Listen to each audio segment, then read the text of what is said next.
Do you think the current culture of Trinidad and fully dance mentality are contributing factors to school violence? Yes and no. I think it's both a symptom and a cause. It's more of a symptom than a cause. It's part of the cycle. It's a symptom that helps to feed into the other causes. The reason that children could sing "I fully dance" is because they have parents who are not disciplining them. I could not, at the age of 12 or 13, walking to my mother and father's home and sing out loud that I am fully dance. I could not have done that. It just was not something within the realm of possibility for someone like me. That has to do with parenting, and I think the lack of discipline coming from the parents is the crux of this matter. These parents are not disciplining their little 2, 3, 4, 5-year-olds, and then these 2, 3, 4, 5-year-olds are let loose in the school system, and they expect a school system that was created. The nature of the school system, even through colonial times, even the bad of the colonies and the colonists, etc., the expectation was that parents discipline their children and then send them into the school as disciplined children to then be further enhanced by the school system. When you send your child in school, they are already supposed to be able to line up and listen when the teacher says sit and when the teacher says stand. The teacher isn't supposed to be teaching them discipline. So here's my kind of radical sounding solution to a lot of this. It sounds radical, but this is actually what I believe. I believe we have to get serious about holding people responsible.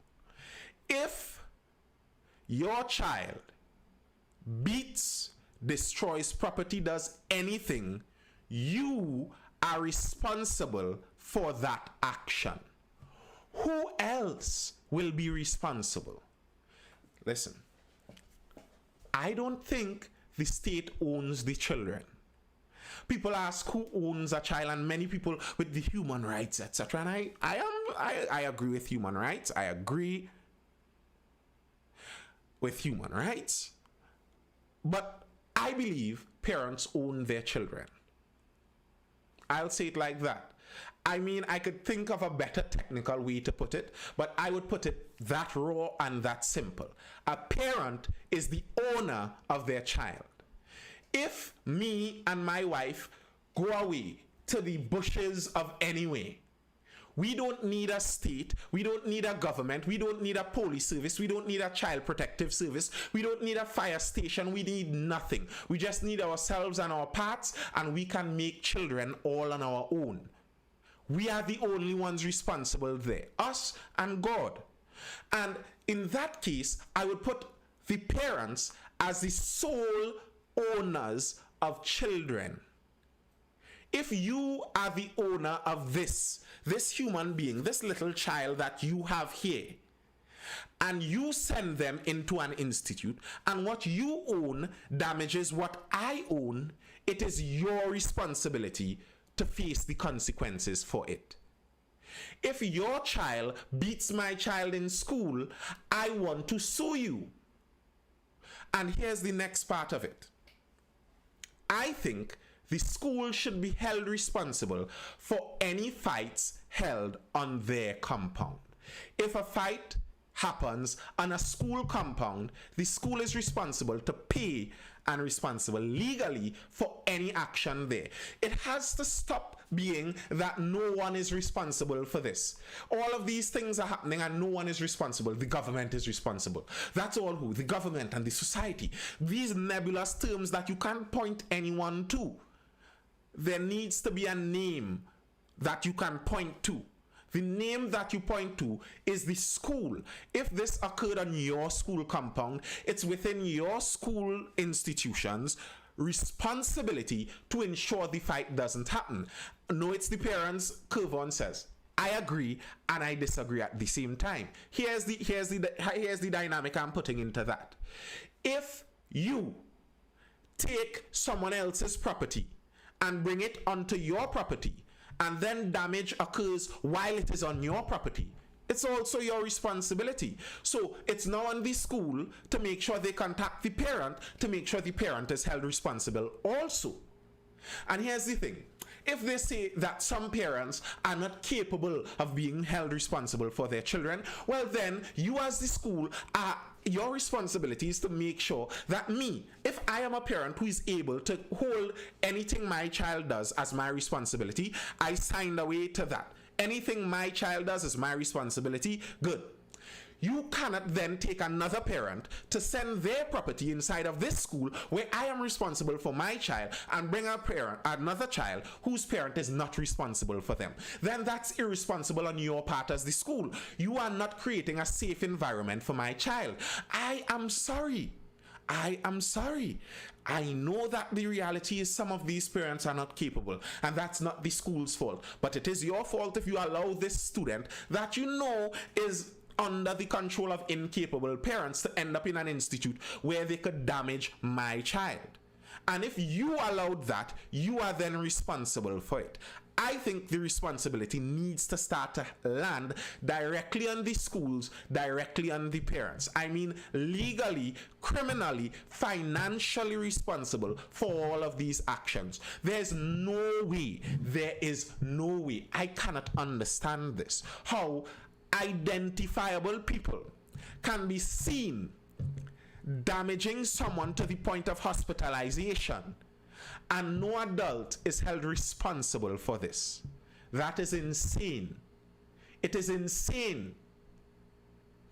I may agree with the priest that maybe the right place for indisciplined young people may not be prison. Okay, fine.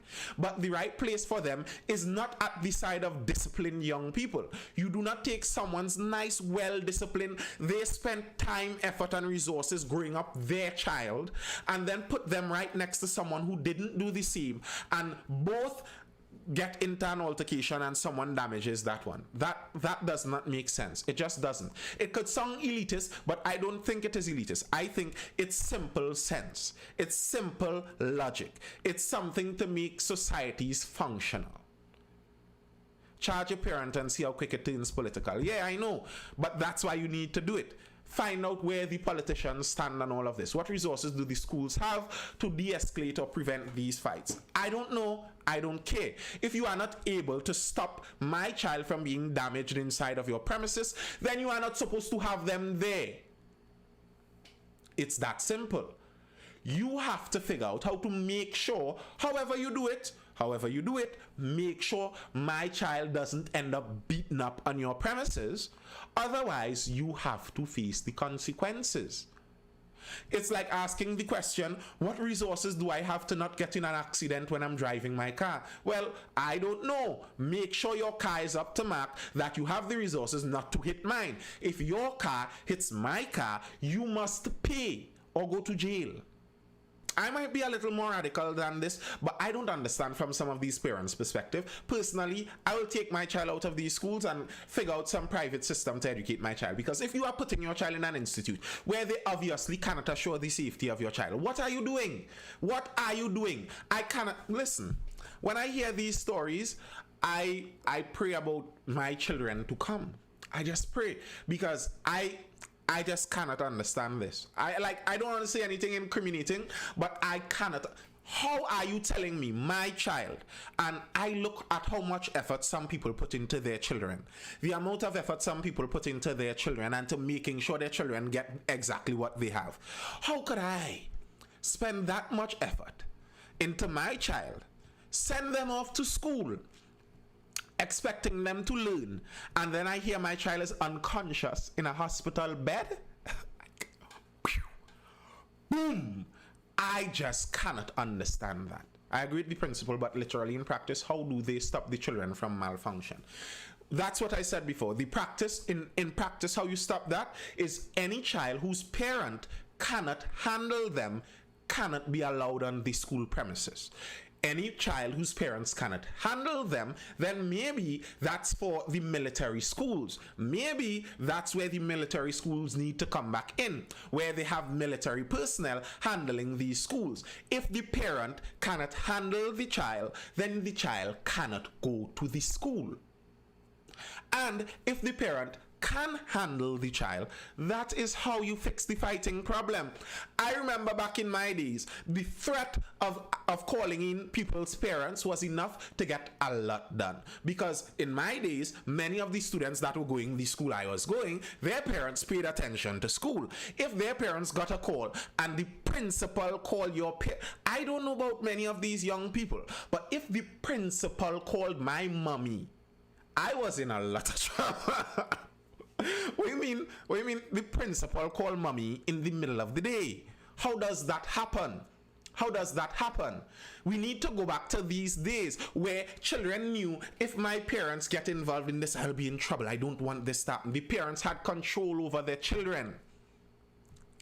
Any child whose parents do not have them under control cannot enter the school system. It is that simple.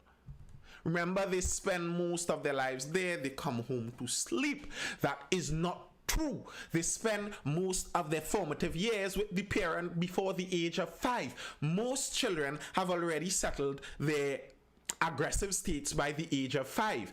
If you look at the boy who is fighting right now in Form 3, look back at him in first year, and he was jump kicking people. 90% of the time he was jump kicking somebody's child back in first year too.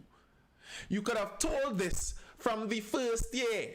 So if from the beginning, any parent who cannot control their child must find another place for the child, that already answers that problem. Corporal punishment shouldn't have been taken out of school. That was a dumb idea. I'm not sure about that. My principle, my solution, as I said, it doesn't even need the corporal punishment back in schools. It doesn't need corporal punishment back in schools.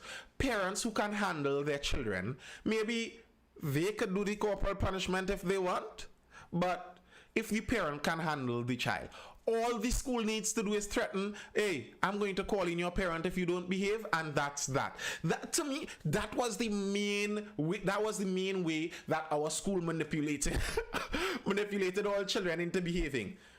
We will call in your parents. We will call in your... That's all they had to say. And most children back in line instantly because their parents had control over them. It's that simple. If the parent does not have that control, then it's not a matter of being cruel to these children and you don't want them to get an education and etc. etc. I think some of this kind of over bleeding heart nonsense causes blood to spill innocently otherwise.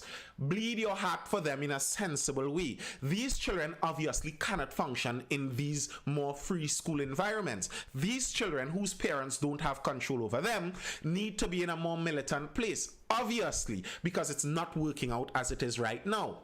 Put them in Milat.